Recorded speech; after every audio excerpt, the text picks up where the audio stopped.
Neighborhood watch or community harassment. Posted Wednesday, July 19, 2006. By Gmb Bailey, www.harassment101. That is the question with regards to the growing phenomenon of gang stalking. At the onset it would appear to be a combination of both watching and harassment, but where neighborhood watch works, for the betterment of society, community harassment or gang stalking is used to harass, sensitize, and make innocent targets have nervous breakdowns or commit suicide. Neighborhood watch is used to help communities rid them of harmful elements. Community harassment or gang stalking is used to harass innocent individuals for years, from one location to the next. It's used to control targets, degrade them, and demoralize them. This is how this form of harassment was used in my case. It started with workplace mobbing because of sexual harassment that I was experiencing. The harassment spread out into the community, and at some point it became very deliberate and organized. It would follow me from one city to the next and back again. 5 different call centers, 2 of which I fully hold responsible for the bulk of this harassment. It would consume over 6 years of my life, with 3 different investigations, and at every turn the 2 main companies involved were conspiring against me on a monumental level that I had never dreamed possible. Neighborhood watch might be keeping a friendly eye on an individual, but community harassment or gang stalking is something that is quite different. The goals and outcome are different. One seeks to protect and keep the community safe, the other is to ruin and to drive a target to breakdown or suicide. The latter is a deliberately coordinated and targeted campaign, involving sensitizing a target to a stimuli and 24/7 surveillance and noise monitoring campaigns. The participants are inducted into the harassment for various reasons. Some because it makes them feel powerful and they have control over another individual. Others go along with it because they feel that they are doing something good. Others, even if they feel it's wrong, participate because it's a way to belong, or they feel forced or coerced into joining. Just like any other gang. Others are threatened into participation. Others just see it as a game to play with a human being's life. Once a target is chosen for the harassment, they are over time negatively sensitized or classically conditioned to a stimuli. Over several months a target is exposed to stimuli in a negative way, thus a negative association is formed.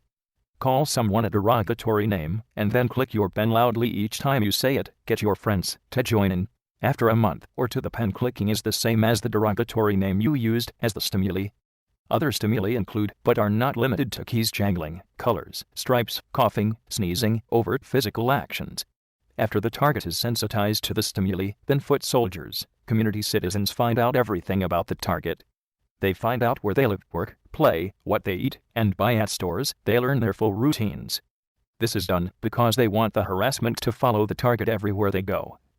These people, if they are not already in the target's neighborhood, they will move in. They will move across the street, next door, in apartments. They will move above you, below you, and beside you over time. They will conduct noise campaigns, bug your phones, wiretap your house, and monitor computer activity. They will repeat the target's private and personal moments out loud. This gives them a sense of control over the target. They will run interference with the target, bang into them in the grocery store, on the street, cut the target off on the road, tailgate, etc. These people are so well organized that they will even try to use a target's family, blood associates, or friends to participate in the harassment. Slander campaigns and lies are a big part of what's used to keep the harassment going. People are told that the target is selling or using drugs, a prostitute, a pedophile, or even under surveillance for some type of investigation. This form of community harassment is so widespread that police, fire persons, transit workers, caretakers, storekeepers, cable, and phone workers have been known to get involved. It's estimated by some that 1 in 25 people in major cities are participating in this type of harassment movement. The harassers come in literally all ages, shapes, sizes, and colors. Children, the elderly, women, men. People get their families involved in the harassment. This is because many of the people think they are working for a decent cause or harassing a bad individual. The truth, however, is that many people who are getting targeted in this way are innocent. People such as whistleblowers, dissidents, single women, minorities, gay people are prime targets.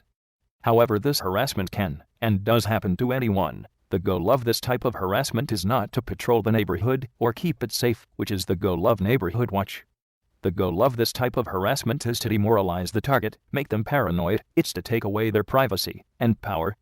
It's to leave them destitute and without means. It's to drive them to the point where they break down or commit suicide. This type of harassment is not only illegal, but it's wrong on so many levels. The problem with this harassment is that it's well-founded. In part, it's believed by the wealthy persons, large corporations, and even possibly the state itself. The participants come from every sector of society: lawyers, social workers, bankers, psychiatrists, janitors, maids, shopkeepers, landlords, etc. It's powerful, and its reach is far and varied, but it's wrong. When a society is willing to ignore its moral conscience and go along with wrongdoings because power and money are backing it, then something deep and essential to that society has been lost. A society that does not hold firm to the moral foundations it was formed on will soon have no foundations left to stand on. Participating in this game is a choice. For myself and other targets, it's a form of bondless slavery that we did not ask to be a part of. I can only ask for myself and other innocent targets that you take a moment, pause, think about what you are doing, and then make the right moral and legal choice. Gmb Bailey, Internet entrepreneur and net advocate.